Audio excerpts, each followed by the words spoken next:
Halo semua, kali ini kita akan membahas tentang PDB, produk domestik bruto. Apa itu definisinya? Bagaimana cara perhitungan pendekatannya, perbedaan PDB nominal dan real, dan bagaimana cara memperoleh data PDB. Langsung saja, PDB, produk domestik bruto.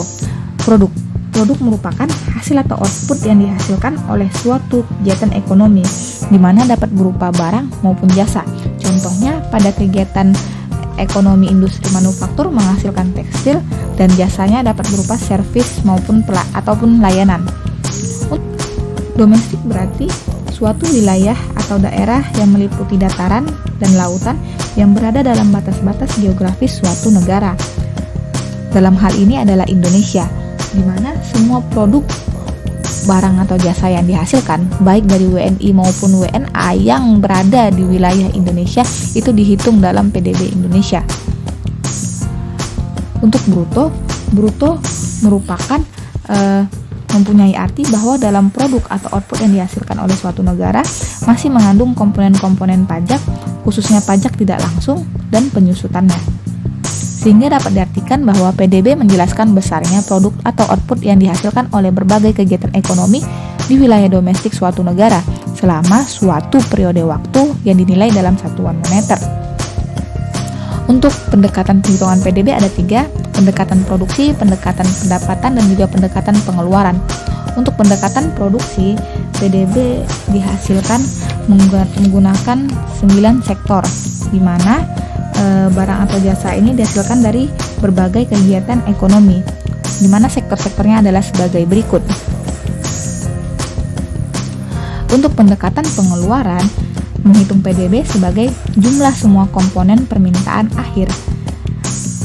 Di perhitungannya adalah sebagai berikut, di mana C merupakan konsumsi rumah tangga, G government konsumsi atau pengeluaran atau belanja pemerintah, I merupakan investasi, X ekspor, M impor, X kurang M merupakan net ekspor.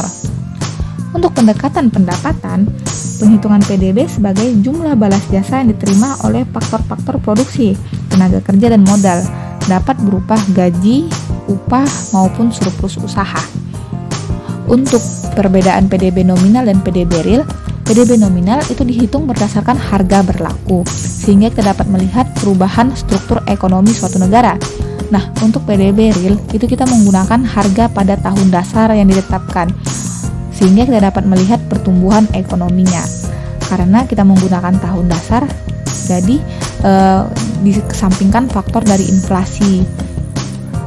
Nah, kita lihat di sini dalam bentuk rumusannya, V itu merupakan output yang dihasilkan dari produksi, merupakan perkalian dari harga dikali sama kuantitinya. Nah, untuk PDB real kita menggunakan price-nya itu tahun dasar, jadi konstan, sehingga kita dapat melihat perubahan dari kuantitas dari produksi yang dihasilkan. Jadi kita bisa dapat melihat pertumbuhan ekonominya.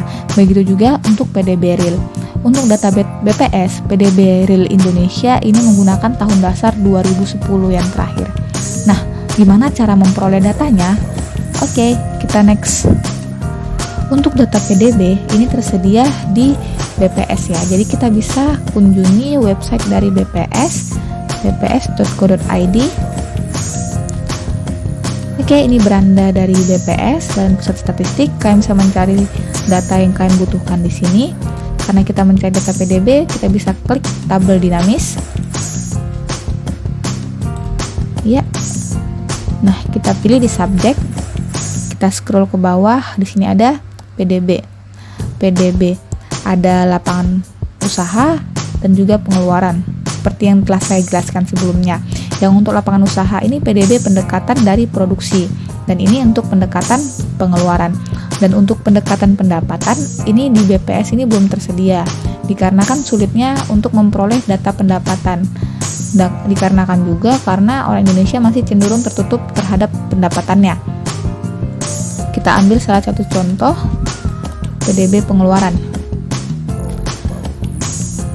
Di sini tersedia tahun dasarnya itu terakhir yaitu 2010. Nah, kalian bisa menyesuaikan dengan penelitian kalian ingin menggunakan data apa. Di sini ada atas dasar harga berlaku, dan juga atas dasar harga konstan. Bisa kita klik ya di sini. PDB datanya tersedia berupa triwulan dan juga tahunan. Jadi bisa kalian pilih menyesuaikan dan juga tahunnya. Jika sudah, bisa klik tambah. Nah, ini data yang terpilih yang telah kalian klik sebelumnya. Dan juga kalian bisa memilih sini mau dari sektor mana ataupun secara totalnya saja yang kalian butuhkan bisa dipilih. Kemudian klik submit. Tunggu loading. Ya. Nah, ini dia data BPS yang telah kita pilih tadi untuk PDB. Dimana yang tahun 2022 yang tersedia masih hingga triwulan 1. Di sini 2021 sudah semuanya dan tahunannya juga tersedia. Begitu juga dengan tahun seterusnya yang kita pilih sebelumnya. Nah, untuk data dari PDB atas dasar harga berlaku juga tahapannya sama. Dan untuk data PDRB ini untuk yang regional ya. Kalau ini kan secara nasional, kalau yang PDRB kan regional bruto. Jadi bisa secara provinsi. Menyesuaikan dengan data yang kalian butuhkan. Mungkin cukup sekian penjelasan saya mengenai PDB di video kali ini. Semoga bermanfaat. Thanks for watching. Bye bye.